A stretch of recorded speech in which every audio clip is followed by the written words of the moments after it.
안녕하세요. 김태훈의 현명한 투자자 방송 시작하겠습니다. 오늘은 비츠로테크에 대해서 좀 말씀드리겠는데요. 예전에도 한번 말씀드렸지만 비츠로테크는 기본적으로 전력 전달 장치, 전력망에 관련된 그런 사업을 하고 있는 회사입니다.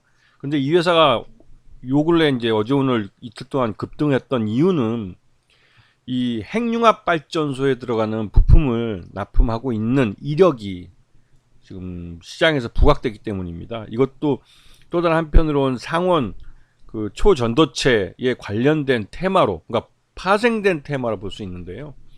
이 상온 초전도체의 주요 사용처가 이 핵융합 발전소의 이 플라즈마를 격리시키는, 그런데 이 기술이 사용되고 있기 때문에 여기 이제 핵융합 발전소에 관련된 종목을 찾아서 또 거기에 사람들이 묻지마 매수를 하는 겁니다. 이 플라즈마를 가두기 위해서는 굉장히 높은 초전도 자석이 필요한데요. 이런 초전도 자석이 제대로 초전도성을 갖게 하기 위해서는 굉장히 많은 에너지와 비용이 들어갑니다. 기술적으로도 굉장히 어렵죠. 근데 이게 상온에서 가능하게 되면 거기에 들어가는 비용이 굉장히 다운되게 됩니다. 그러면 1억도의 열은 받으면서 또 1억도의 열을 만들어내는 이 에너지를 만들어내는 데는 훨씬 더 적은 비용이 들어가게 되는 거죠. 그래서 하여튼 이 핵융합 발전에 있어서 이 초전도체는 반드시 필요한 기술입니다. 하지만 그 기술을 구현하기 위해 굉장히 어려운 까다로운 조건을 만족시켜야 되고 비용도 많이 들어가기 때문에 지금까지는 이 핵융합 발전이라는 자체가 어렵던 그런 현실이죠. 자, 비츠로테크는 기본적으로 지주회사입니다.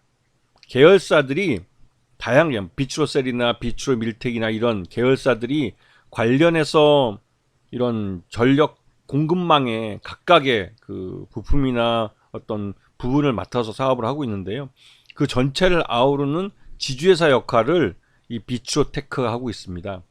근데 전체적으로 이 전지 부분 1차 전지입니다. 1차 전지 비츠로셀이 하고 있는 게 약 한 386억 정도 매출액이 발생했죠. 그래서 이게 전체 매출액의 한 반 정도가 이 비츠로셀에서 나온다고 보시면 됩니다. 그리고 뭐 우주항공 외에 이제 플라즈마 기술을 이용한 이게 이제 바로 이제 핵융합 기술이죠. 이쪽에서 124억의 매출이 발생했고요. 그 외에는 뭐 전력망에 들어가는 이런 제품이나 상품들에서 매출이 나머지 발생하고 있습니다. 전체 매출액은 이번 분기에만 24억, 이 지주회사로서 이 회사가 순수하게 벌어들인 수익이 24억 정도 되고요. 거기에 비용은 뭐 얼마 안 들어가기 때문에 영업이익이 한 9억 정도, 9억 9천 정도 발생했고 단기 순이익은 분기에 10억 정도 발생했습니다. 그리고 최대 주주는 약 60% 정도 지분을 갖고 있기 때문에 굉장히 안정돼 있고 굉장히 보수적인 그런 회사라는 걸 알 수가 있죠.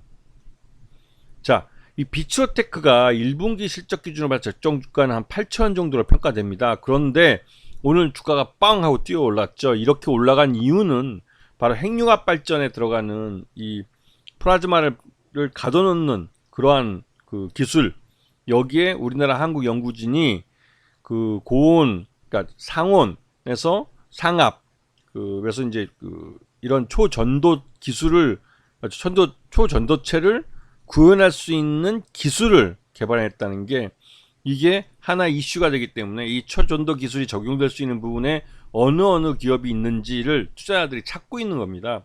그래 찾아서 선취배를 하는 거죠. 굉장히 많이 앞서 나간 겁니다. 그렇기 때문에 이렇게 투자된 것은 실적과 관계가 없기 때문에 반드시 갭 상승을 했으면 갭을 메우기 위한 하락이 나타날 가능성이 크고, 비츠로테크 같은 경우는 지난 6월 달에 한 달 내내 주가가 흘러내렸습니다. 그렇게 흘러내린 이유는 아마도 2분기 실적이 그렇게 좋지 않았기 때문이 아닌가라는 생각이 드는데요.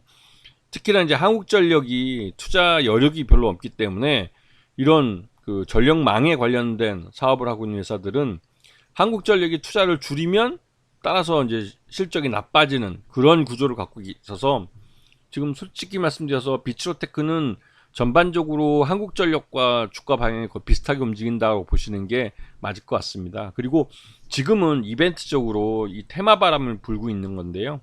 이 테마바람은 바람이 꺼지면 붕 떴던 떠있던 것이 다시 땅으로 내려오듯이 주가도 다시 땅으로 내려옵니다. 이런 부분을 잘 인식을 하시고, 항상 기업은, 주가는 그 실적을 선반영한다는 것, 즉 실적 따라 주가가 간다는 점을 분명히 기억하고 계셔야 됩니다. 그리고 이러한 이벤트적으로 테마 바람이 부는 것은 어디까지나 이벤트적으로 변수로서 작용하는 것이기 때문에 이 변수를 중심에 놓고 생각하시면 절대 안 되는 거죠.